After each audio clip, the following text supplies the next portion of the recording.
Now I'll show you how it works. So for clients copywriters, we upload a Google Doc link.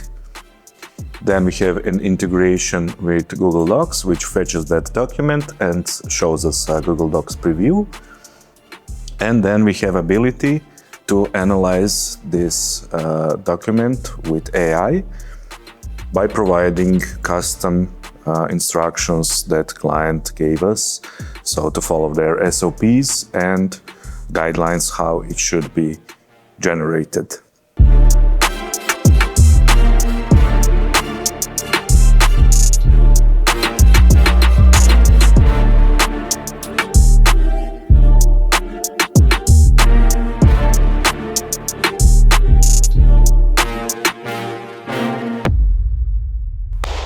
All right, so plan for the week. It's Monday now. We got a couple of new opportunity sales calls booked over the weekend that we're gonna now start pushing through the funnel. We're still continuing with the large deal that's progressing. Hopefully we'll have some more clarity on that one this time. Also, the next things that are happening is by the end of this week, we should have sort of a final call on who made it into round 2 of our business analyst hiring process. So we'll be having those interviews over the course of this week as well.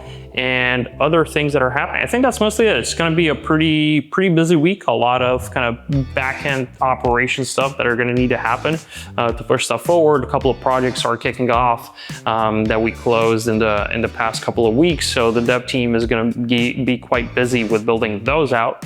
But mostly that's the plan for this week.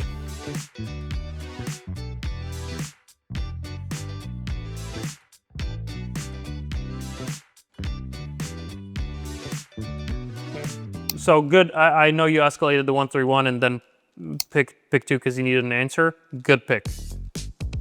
Good pick. Really good pick. You picked right. Eric's a reasonable dude. Eric is a reasonable dude. So if you go to him like, hey, we looked at this is actually more complex than we thought, and you went before the thing even started, he's like, oh yeah, thanks for letting me know, I get it.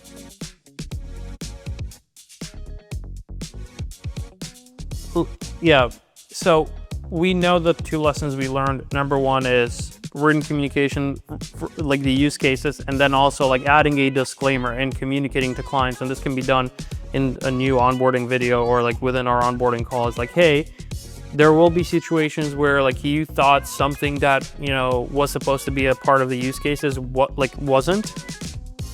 We won't be able to do it because the use case. So I'd much rather have us talk about these use cases for a week and get them finalized and get them completely signed off, because once we get them signed off, they're done.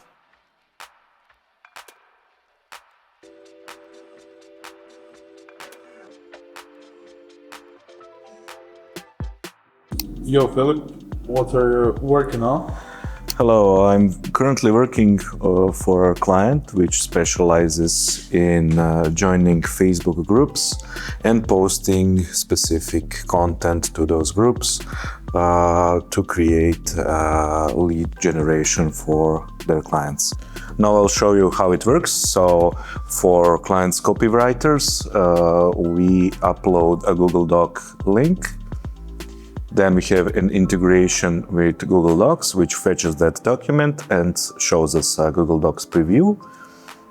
And then we have ability to analyze this document with AI by providing custom instructions that client gave us. So to follow their SOPs and guidelines how it should be generated. Now in a moment, you will see results. So now for this specific content, we have spelling check, grammar check, engagement, sentiment, call to action. We have AI generated fixes needed and recommendations, so we can see which steps we need to take to make this post as good as possible, as I said, by following specific guidelines.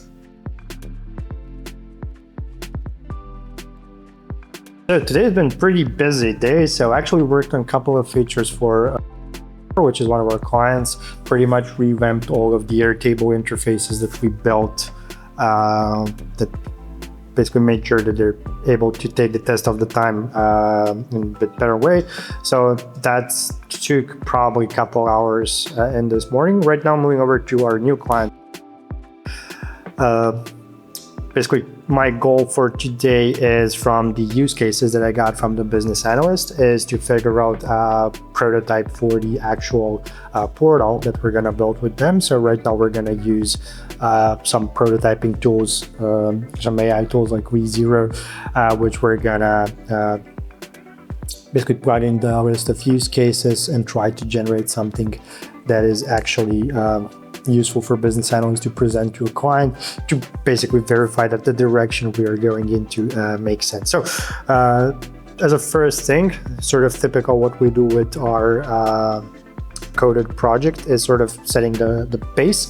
So in my case, what I'm currently working on is just determining the style guide for the portal. So we're using some online tools that will allow us to generate themes for our Next.js project, which have like consistent fonts, consistent colors, everything, making sure that everything is on brand. From that point, we had a really good reference. So we had all of the table layouts set, all of the colors set, all of the font set, all of the basically entire layout is set. So we have a really good foundation to start building a prototype that will basically show client how we plan on solving and fulfilling their use cases with text. What's going on? Just about to hop into a sales call I'm having. So the company that we're gonna have a sales call with right now is a fintech company. They're a seven-figure company. We've done some work in fintech before, actually with TradeLocker. Shout out Luca. So yeah, it's right up our alley in terms of industry we worked with. I think the company originally found us on Twitter. So if you're not following us on Twitter, Ryan, my co-founder, and myself, we both post a lot of cool stuff on Twitter where you can find some more interesting content. So you can see that in the description. I think he didn't specifically state what the problems were, so we're gonna find out about that in this call. Yeah, but it's it.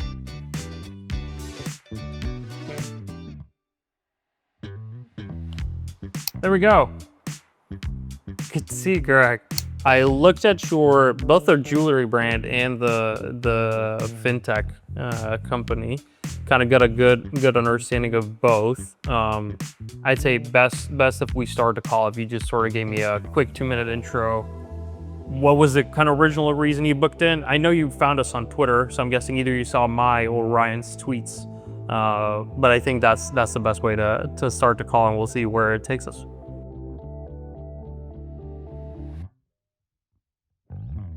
So I'll walk you through kind of our process. I have a quick deck that I'll just kind of walk you through super quickly. Skip over some stuff just on the stuff that's relevant for you.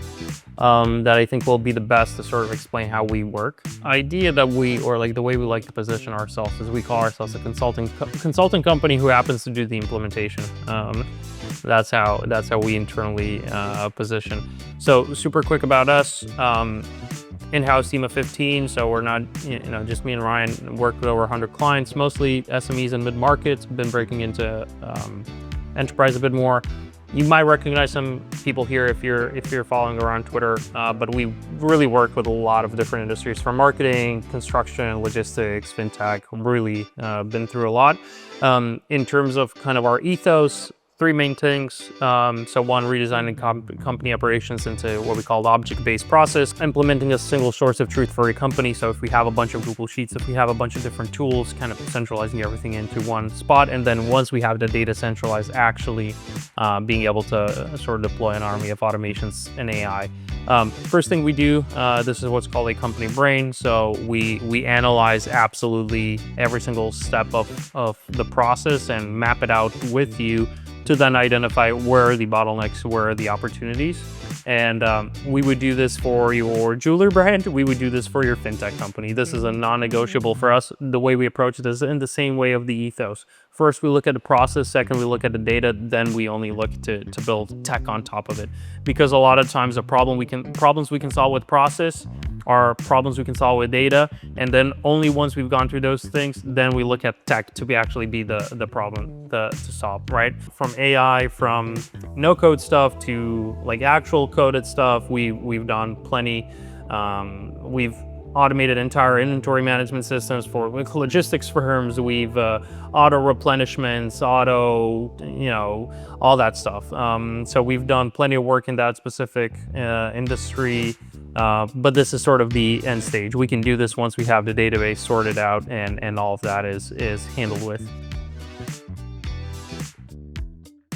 We have a team call right now in about a couple of minutes. Everyone in the team joins in. So of our all hands on deck meeting. Basically the agenda is that all department heads kind of share what happened throughout the week, their updates, changes that were made. Me and Ryan share some news on the company side, what new deals came in, what new testimonials we filmed, etc. So it kind of gets a chance for all the departments to come together and know what's happening in the company. I love it. It's always fun. It's always casual. Get to see everyone and share some of the good energy. Hey, Steven, give us a brief overview of the business analyst call. We had the new system updates on the we needed by date, or however you call it. So the idea behind that was just to make sure that we're all on the same page, and that if the biz analyst team sets that date, we're basically saying like, we need it by that date, and if you guys can't get it by that date, let us know and we'll like rework our plans. And if that date's not set, we're not worried about it. We're not like gonna yell at you if it's not done. It's just those specific ones on those specific dates that we are like saying we really care about them, and if we don't get them, we're gonna be not necessarily in trouble, but the sooner you can tell us that you can't get it or just get it, either way, will make everything easier. I think for both sides too, because you guys will probably see that in your list, like, oh, I should just do that one, not worry about any of the other ones, just so I know he has it for his call. Basically, it's pretty simple, but I think it'll be helpful. Cool, good stuff. Ryan, updates on the marketing front, marketing department side. So a bunch of clutch reviews out today. Second episode of Inside OpsKings is doing well. So it seems to be like people like seeing what's going on in our company, how we solve problems. So we're going to be better at that. We have a massive backlog of content that Luca and Tony need to film. So we went from not having enough stuff to film to having the limitations on storage space for all the footage. So that was a very interesting little thing. And then I think the clutch generator GPT thing, AI thing I built today is going to really help with documenting use cases. So we can have like either blog posts that dive into a specific industry saying like, here's 10,000 or like not 10,000.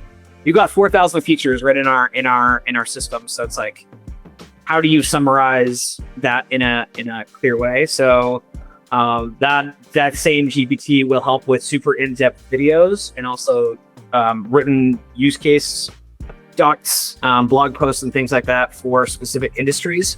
I'll see it. That is it. Overall, really good week. Lots of progress on a lot of different sides. Few new clients coming into the pipeline. Few clients going down on support. So we'll sort of recuperate that or source. Awesome. That's it for the week. Hopefully everyone has a great rest of the week, and we'll talk soon. All right, that's it. All right, later, guys. Bye. See you guys.